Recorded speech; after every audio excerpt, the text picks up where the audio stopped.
인생이라는 긴 여정 속에서 우리는 수많은 갈림길을 마주합니다. 어떤 길은 우리가 선택하지만 어떤 길은 예기치 못하게 우리 앞에 펼쳐지죠. 오늘 들려드릴 이야기의 주인공도 그런 예상치 못한 길 위에 섰던 한 분입니다. 30년간 성실히 회사를 다니며 가장의 역할을 충실히 해왔던 그분. 하지만 어느 날 갑작스럽게 찾아온 변화는 그분의 인생을 180도 바꿔놓았습니다. 절망의 순간이 어떻게 희망의 씨앗이 될 수 있는지, 인생의 후반부에서 발견한 진정한 행복이 무엇인지, 그 감동적인 이야기를 지금 시작합니다. 일부 갑작스러운 퇴직과 혼란의 시간. 안녕하세요. 저는 올해 62살이 된 김철수라고 합니다. 오늘 여러분께 제 인생에서 가장 큰 전환점이었던 이야기를 들려드리려고 합니다. 2019년 3월, 그날을 잊을 수가 없습니다. 아침 일찍 출근해서 평소와 다름없이 업무를 보고 있는데 갑자기 인사팀에서 연락이 왔어요. 김 과장님, 잠깐 사무실로 와주세요. 그 순간 가슴이 쿵 내려앉는 느낌이었습니다. 30년 넘게 몸담았던 회사에서 명예퇴직을 권유받은 거였어요. 회사 사정이 어려워져서 인력 구조 조정을 할 수밖에 없습니다. 김 과장님께는 정말 죄송하지만 그 말을 듣는 순간 머리가 하얘졌습니다. 아직 대학생인 막내까지 뒷바라지해야 하는 상황에서 갑작스러운 퇴직이라니. 집에 돌아가는 길이 그렇게 무겁고 길게 느껴질 수가 없었어요. 아내에게 어떻게 말해야 할지, 아이들에게 어떻게 설명해야 할지 막막했습니다. 현관문을 열고 들어서는데 아내가 밝게 웃으며 "어머, 오늘 왜 이렇게 일찍 와?" 하고 반겨주는데 그 순간 눈물이 핑 돌았어요. "여보, 나 회사에서 나오게 됐어." 그 말을 하는데 목이 메어서 제대로 말이 나오지 않았습니다. 아내는 잠시 당황했지만 곧 제 어깨를 토닥이며 "괜찮아. 우리 함께 헤쳐나가면 되잖아 라고 위로해줬어요. 하지만 그날 밤 잠이 오지 않아 뒤척이는 저를 보며 아내도 몰래 눈물을 훔치는 걸 봤습니다. 그 뒤로 몇 달간은 정말 암흑 같은 시간이었어요. 새벽에 일어나 구인 광고를 보고 이력서를 쓰고 면접을 보러 다니는 일상이 반복됐습니다.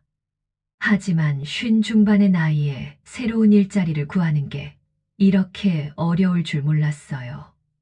경력은 좋으시지만 연령대가. 이런 말을 수없이 들었습니다. 점점 자신감을 잃어가고 있었어요. 아침에 일어나기도 싫고, 거울 보는 것도 싫고, 사람들을 만나는 것도 부담스러웠습니다. 내가 이제 사회에서 필요 없는 사람이 된 건가? 내 인생이 이렇게 끝나는 건가?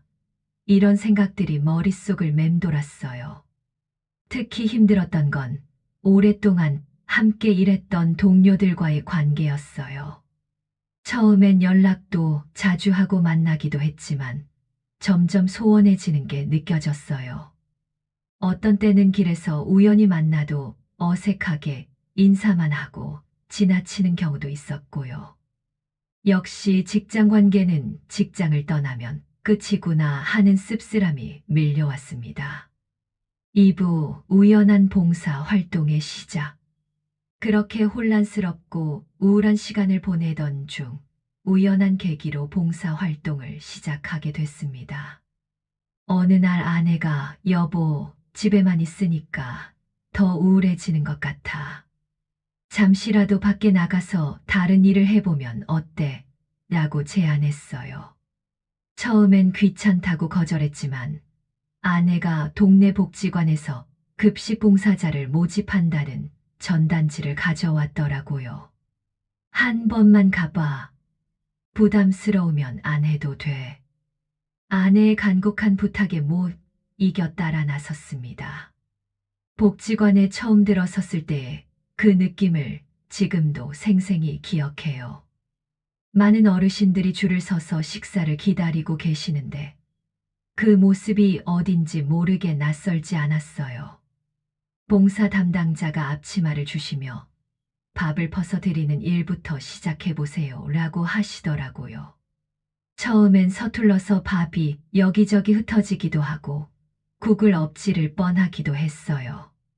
그런데 어르신들이 괜찮아요. 천천히 하세요. 고맙습니다. 하며 따뜻하게 말씀해 주시는 거예요. 특히 기억에 남는 할머니가 한 분 계셨어요. 팔순이 넘으신 것 같은데 항상 환하게 웃으시면서 아이고, 고생 많으시네요 라고 인사해 주셨어요. 어느 날 그 할머니께서 총각, 요즘 어디 다니세요? 라고 물어보시더라고요. 아, 지금 일을 안 하고 있어요 라고 답했더니 그럼 여기서 우리랑 함께 있어 주셔서 더 고마워요. 젊은 분이 와주시니까 기운이 나거든요 라고 하시는 거예요. 그 말을 듣는 순간 가슴 한편이 따뜻해지는 걸 느꼈어요. 아, 내가 여기서 필요한 사람이구나. 내가 누군가에게 도움이 되고 있구나 하는 생각이 들었거든요. 몇 달간 자존감이 바닥까지 떨어져 있었는데 처음으로 내가 가치 있는 사람이라는 느낌을 받았어요. 그 뒤로 봉사활동에 더 적극적으로 참여하게 됐습니다. 처음엔 일주일에 한 번만 갔다가 나중엔 거의 매일 가게 됐어요. 급식 봉사뿐만 아니라 어르신들과 이야기도 나누고 가끔은 간단한 여가 프로그램도 함께 하게 됐고요. 그러면서 만난 사람들의 이야기를 들어보니 저보다 훨씬 어려운 상황에서도 밝게 사시는 분들이 많았어요. 혼자 사시면서도 다른 어르신들을 챙기시는 분, 몸이 불편하시면서도 항상 감사하다고 말씀하시는 분들을 보면서 내가 정말 작은 일로 너무 힘들어 했구나 하는 반성도 하게 됐습니다. 무엇보다 이곳에서 저를 바라보는 시선이 달랐어요. 나이나 경력, 지위 같은 건 중요하지 않았고 그냥 따뜻한 마음으로 서로를 돌보는 사람들이었어요. 오히려 제가 받는 게 더 많았죠. 위로와 격려, 그리고 삶의 의미를 다시 찾게 해주는 소중한 시간들이었습니다. 3부 새로운 인간관계와 소속감 발견. 봉사활동을 시작한 지 몇 달이 지나면서 복지관이 제게는 단순한 봉사 장소가 아닌 새로운 가족 같은 공간이 되어갔습니다. 매일 만나는 어르신들 한 분 한 분의 취향도 알게 되고 건강 상태도 챙겨드리게 되고 때로는 개인적인 고민도 들어드리는 사이가 됐어요. 특히 박 할아버지라고 6.25 전쟁 참전용사이신 분과 가까워졌습니다. 처음엔 과묵하셔서 말씀을 잘 안 하셨는데 어느 날 제가 할아버지, 요즘 어떻게 지내세요? 라고 물어봤더니 갑자기 눈물을 글썽이시면서 아들 며느리가 요양원에 보내려고 한다는 이야기를 하시더라고요. 그날부터 박 할아버지와 자주 이야기를 나누게 됐어요. 전쟁 이야기, 젊었을 때 이야기, 그리고 지금의 외로움까지. 듣다 보니 저보다 훨씬 큰 상처와 아픔을 견디며 사시는 분이라는 걸 알게 됐습니다. 그런데도 젊은 사람, 힘내라며 오히려 저를 격려해 주시는 거예요. 또 김 할머니라는 분도 계셨어요. 치매 초기 증세가 있으셔서 가끔 같은 말씀을 반복하시고 제 이름을 잊어버리시기도 했지만 제가 올 때마다 환하게 웃으며 반겨주셨어요. 어머, 우리 착한 아들 왔네 하시면서 제 손을 꼭 잡고 계시던 그 따뜻한 손길이 지금도 생생해요. 이분들과 지내면서 깨달은 게 있어요. 진정한 소속감이라는 게 직장이나 사회적 지위에서 오는 게 아니라 서로를 진심으로 아끼고 걱정해주는 관계에서 온다는 거였어요. 회사에 다닐 때는 경쟁해야 할 동료들이었다면 이곳에서는 그냥 서로를 있는 그대로 받아주는 가족 같은 사람들이었거든요. 봉사활동을 함께하는 다른 봉사자분들과도 좋은 관계를 맺게 됐어요. 저처럼 정년 퇴직 후에 시작한 분들도 계셨고, 젊은 시절부터 계속 봉사해 오신 분들도 계셨어요. 나이도 직업도 다양했지만 모두 따뜻한 마음씨를 가진 분들이었죠. 특히 이 선생님이라고 불렸던 분과 친해졌어요. 초등학교 교장 선생님을 지내시다가 퇴임 후 봉사 활동을 시작하신 분인데 항상 다른 사람들을 먼저 생각하시는 모습이 인상적이었어요.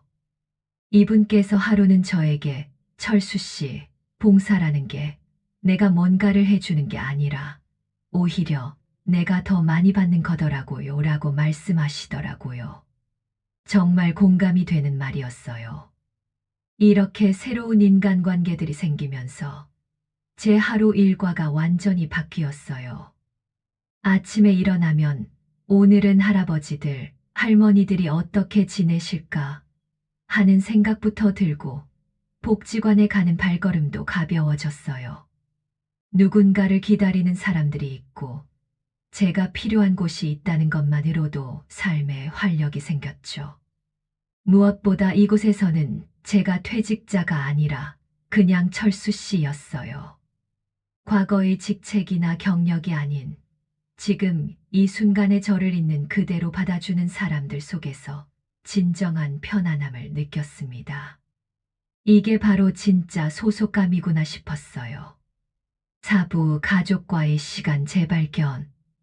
봉사활동을 하면서 마음의 여유가 생기니까 자연스럽게 가족들을 다시 돌아보게 됐어요.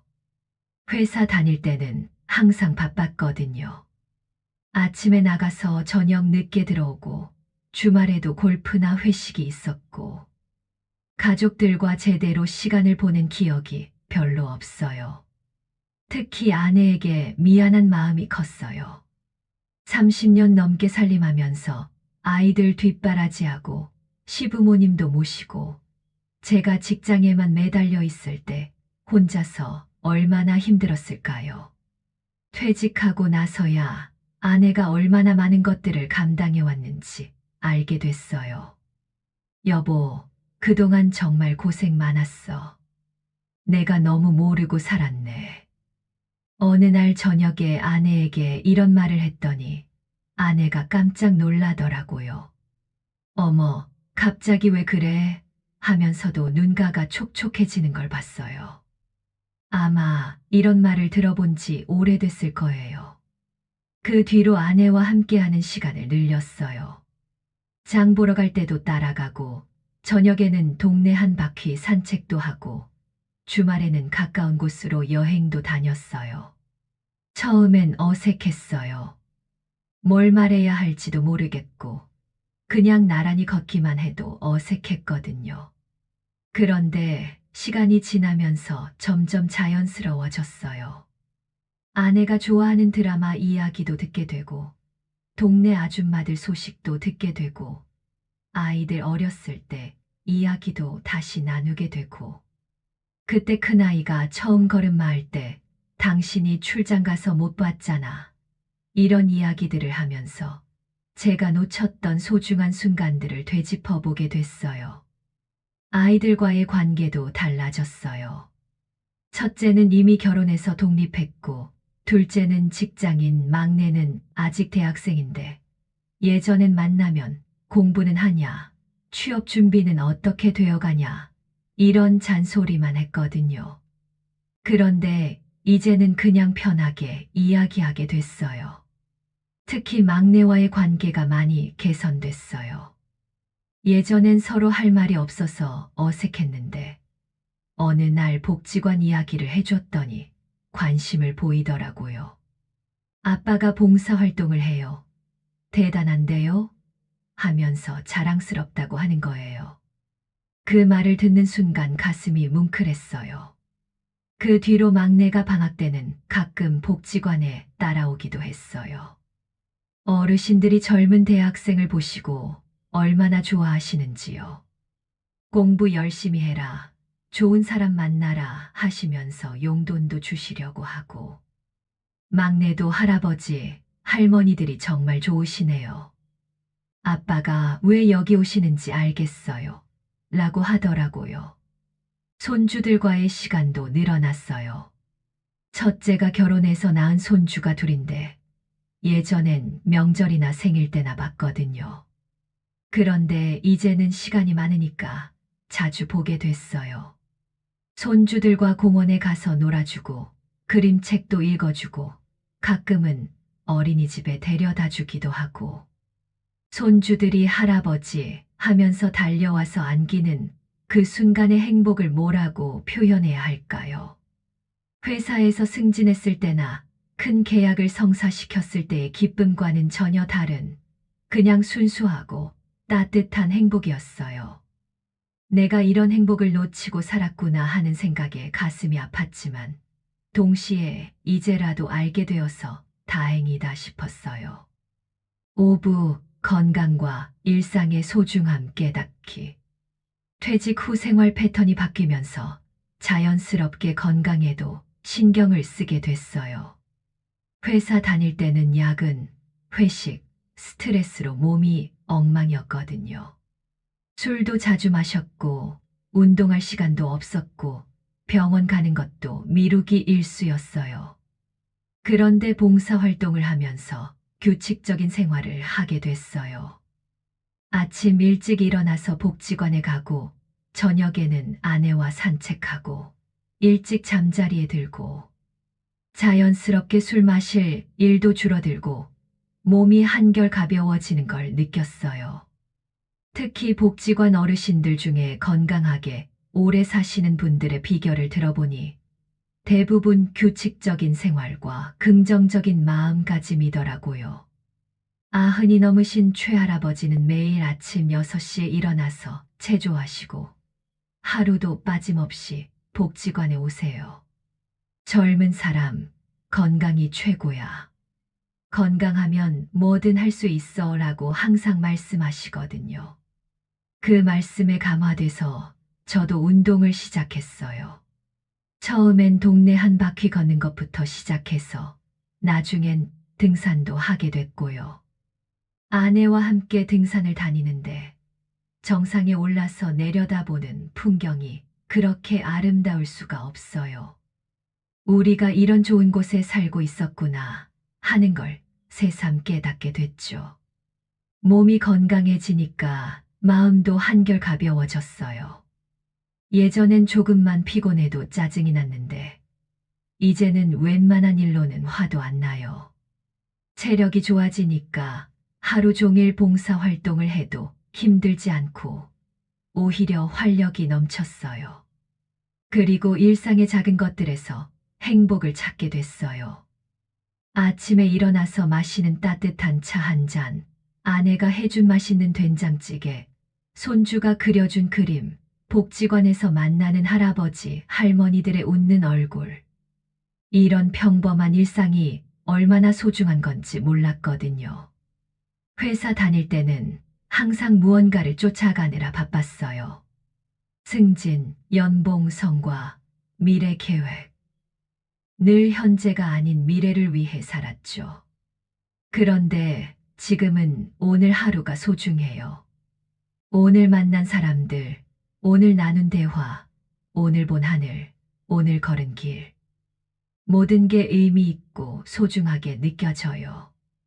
특히 계절의 변화를 이렇게 자세히 느껴본 적이 없었어요. 봄에는 복지관 앞 벚꽃이 피는 걸 매일 지켜봤고, 여름에는 어르신들과 함께 시원한 그늘에서 이야기를 나눴고, 가을에는 단풍 구경을 함께 다녔고, 겨울에는 따뜻한 국물을 끓여드렸죠. 계절마다 각각의 아름다움이 있다는 걸 이제야 알겠어요. 건강검진을 받으러 병원에 갔을 때 의사 선생님이 많이 좋아지셨네요. 뭔가 특별히 하신 게 있으세요? 라고 물어보시더라고요. 특별한 건 없고 그냥 마음 편히 살고 있어요 라고 답했더니 그게 가장 좋은 약이죠 라고 하시는 거예요. 정말 그런 것 같아요. 마음의 평화가 몸의 건강으로 이어지는 것 같아요. 육부 진정한 성공과 행복의 의미 제정에 인생 이 막을 살면서 가장 큰 깨달음은 성공과 행복에 대한 개념이 완전히 바뀐 것이에요. 젊을 때는 성공이라고 하면 당연히 높은 지위, 많은 돈, 사회적 인정이라고 생각했거든요. 그걸 위해 밤낮 없이 달렸고 가족도 희생시키면서 일에만 매달렸어요. 그런데 지금 생각해보니 그때의 성공은 진짜 제 것이 아니었어요. 다른 사람들의 시선을 의식한 성공이었죠. 저 사람 참 성공했네. 부럽다. 잘 나가네. 이런 말들을 듣기 위한 성공이었던 것 같아요. 정작 저는 행복하지 않았거든요. 늘 불안했고, 늘 경쟁해야 했고, 늘 더 높은 곳을 바라봤어요. 복지관에서 어르신들과 지내면서 진짜 성공한 분들을 많이 만났어요. 돈이나 지위로 보면 평범하실 수도 있지만 마음이 정말 풍요로운 분들이었거든요.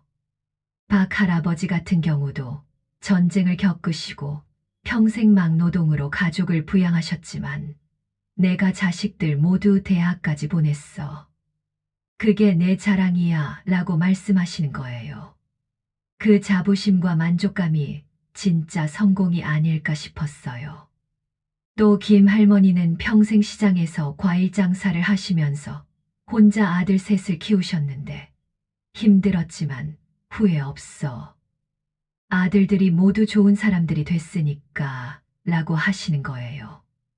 그 말씀을 들으면서 아, 이게 진짜 성공이구나 싶었어요. 자식들이 인격적으로 잘 자란 것, 그게 최고의 성과인 거죠. 제가 봉사활동을 하면서 느끼는 보람과 만족감도 예전과는 차원이 달랐어요. 회사에서 큰 프로젝트를 성공시켰을 때의 성취감은 잠깐이었거든요. 그 순간은 기뻤지만 곧 다음 목표가 생기고 또 스트레스 받고 그런 반복이었어요. 하지만 복지관에서 할머니 한 분이 오늘 철수 씨가 와서 정말 기뻤어요. 라고 말씀하실 때 또는 혼자 계신 할아버지가 젊은 사람이 이야기 들어줘서 고맙네 라고 하실 때 그 순간의 행복과 보람은 정말 오래 지속됐어요. 마음 깊은 곳에서 우러나오는 진짜 만족감이었죠. 행복에 대한 개념도 완전히 바뀌었어요. 예전에는 행복이라고 하면 큰 것들이었어요. 승진, 새 차, 새 집, 해외여행. 이런 것들로 행복을 측정했죠. 하지만 지금은 정말 작은 것들에서 행복을 느껴요. 손주가 제 무릎에 앉아서 책을 읽어달라고 할 때, 아내와 저녁 산책을 하며 손을 잡고 걸을 때, 복지관에서 어르신들과 함께 웃을 때, 아침에 일어나서 건강함을 느낄 때, 이런 순간들이 진짜 행복이더라고요. 특히 요즘에는 오늘 누군가를 웃게 만들었나, 누군가에게 도움이 됐나, 가족들과 좋은 시간을 보냈나, 이런 것들로 하루를 평가해요. 예전처럼 얼마 벌었나, 무슨 성과가 있었나, 가 아니라 얼마나 의미 있는 하루였나, 로 바뀐 거죠. 그리고 깨달은 게 있어요. 진정한 부자는 돈이 많은 사람이 아니라 감사할 줄 아는 사람이더라고요. 지금 가진 것들에 만족하고 작은 것에도 고마워할 수 있는 사람이 진짜 부자인 것 같아요.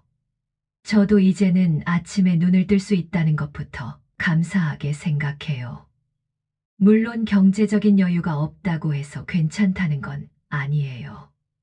기본적인 생활은 할 수 있어야 하죠. 다행히 퇴직금과 연금으로 큰 무리 없이 살 수 있어서 봉사활동에 전념할 수 있는 거고요. 하지만 그 이상의 욕심은 내려놓게 됐어요. 더 큰 집, 더 좋은 차, 더 많은 돈. 이런 것들이 꼭 필요한 건 아니더라고요. 7부 인생의 우선순위, 재배치와 지혜. 나이가 들면서 가장 크게 바뀐 건 인생의 우선순위예요. 젊을 때는 일이 최우선이었어요. 일 때문에 가족 약속을 취소하고, 일 때문에 건강을 소홀히 하고, 일 때문에 친구들과의 만남도 미루곤 했죠. 그때는 그게 당연하다고 생각했어요. 가장으로서 돈을 벌어야 하니까, 성공하려면 희생이 필요하니까, 이런 식으로 스스로를 합리화했거든요. 하지만 지금은 순서가 완전히 바뀌었어요. 첫 번째가 건강, 두 번째가 가족, 세 번째가 인간관계, 그 다음이 나머지 것들이에요.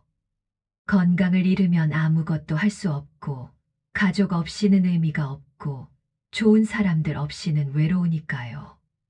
복지관에서 만난 한 할아버지가 해주신 말씀이 지금도 기억나요. 젊을 때는 건강을 잃으면서 돈을 벌더니 늙어서는 돈을 쓰면서 건강을 찾으려고 하네. 참 아이러니하지. 정말 뼈에 새겨야 할 말이에요. 저도 그런 실수를 했거든요. 시간에 대한 개념도 많이 바뀌었어요.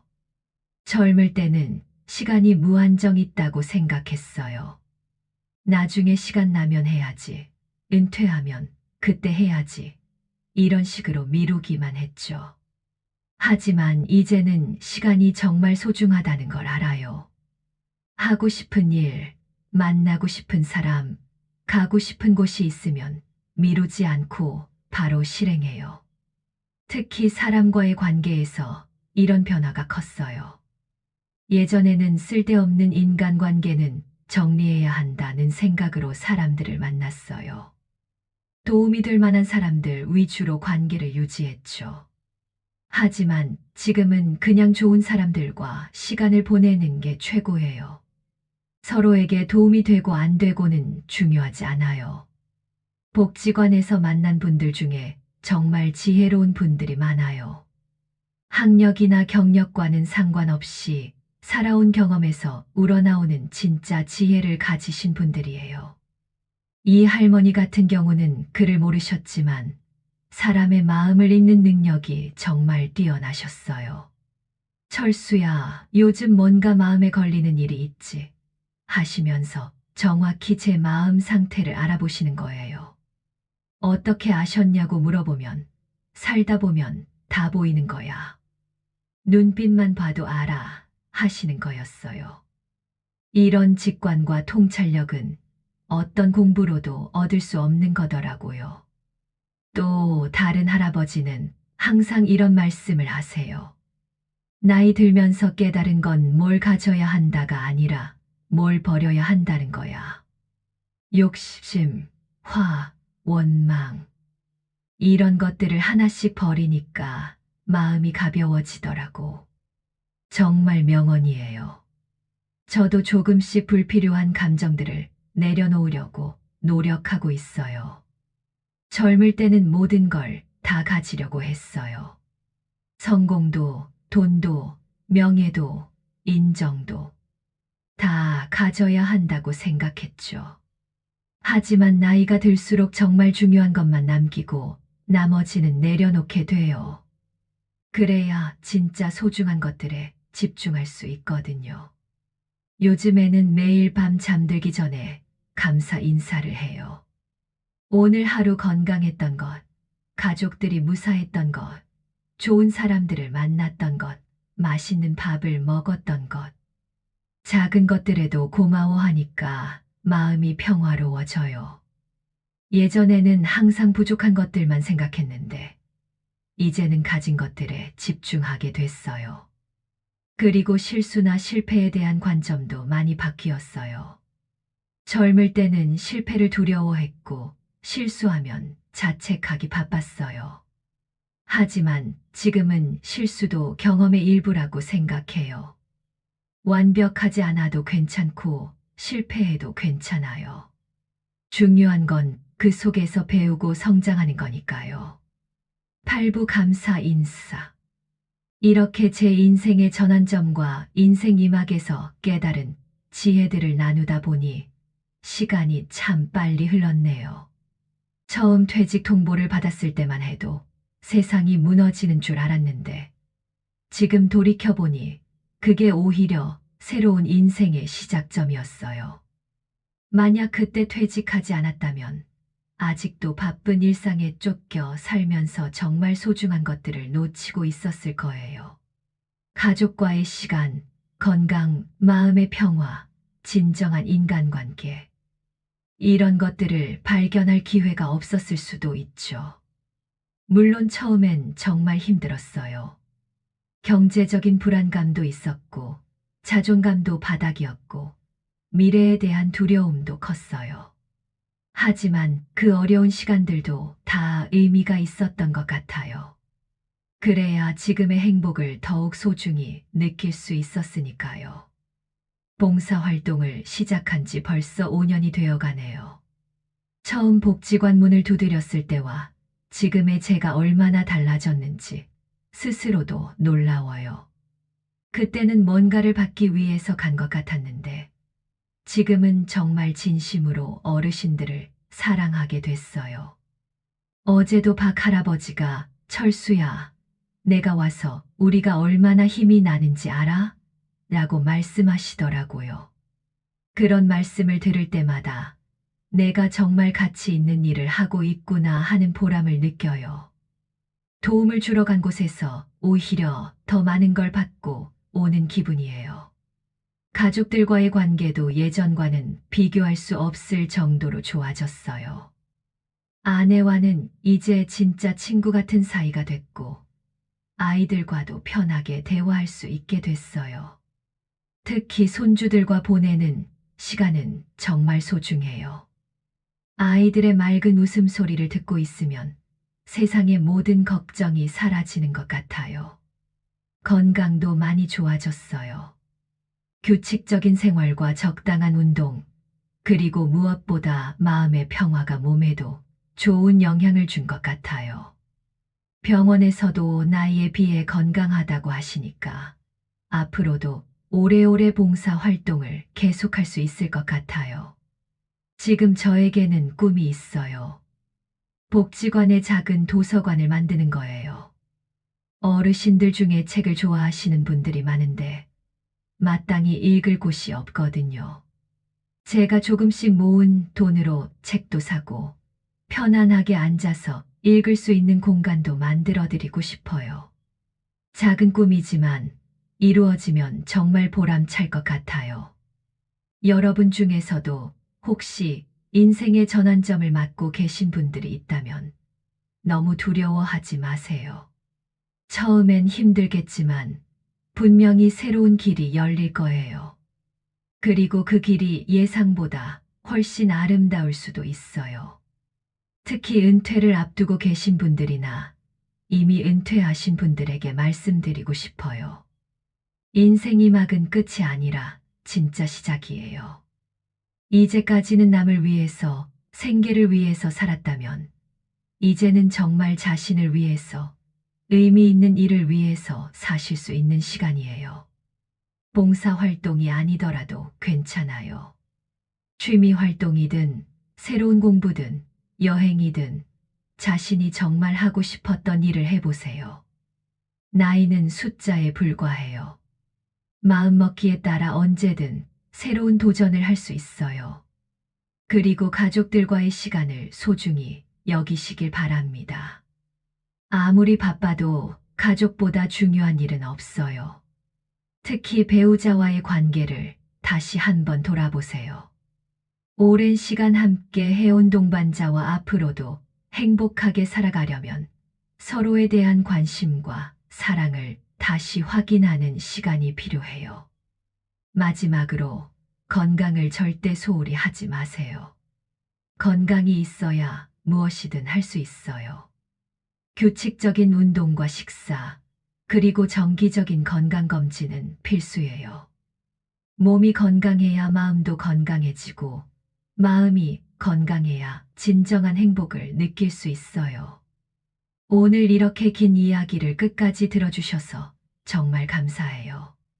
제 경험이 여러분께 조금이라도 도움이 됐다면 기쁠 것 같아요. 우리 모두 각자의 자리에서 행복하고 의미 있는 인생을 살아가시길 진심으로 바랍니다. 그리고 혹시 봉사활동에 관심이 있으신 분들은 주저하지 말고 시작해 보세요. 작은 것부터 시작해도 괜찮아요. 중요한 건 첫걸음을 내딛는 거니까요. 여러분도 저처럼 봉사활동을 통해서 새로운 인생의 의미를 찾을 수 있을 거예요. 건강하시고 행복하세요. 감사합니다. 구독과 좋아요도 꼭 눌러주세요.